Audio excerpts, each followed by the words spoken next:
Hello ವೀಕ್ಷಕರೇ, ನಾನು ಹೊಸ ಪಿಕ್ಚರ್ ಮಾಡಿದ್ದೀನಿ. ನಾನು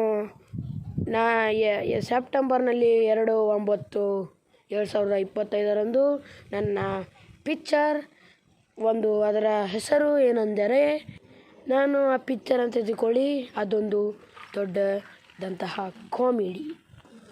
ನಾವು ನಾಲ್ಕು ಜನ ಮಾಡತಕ್ಕಂತಹ ಒಂದು ದೊಡ್ಡ ಕಾಮಿಡಿ ನೀವು ನೋಡಿ.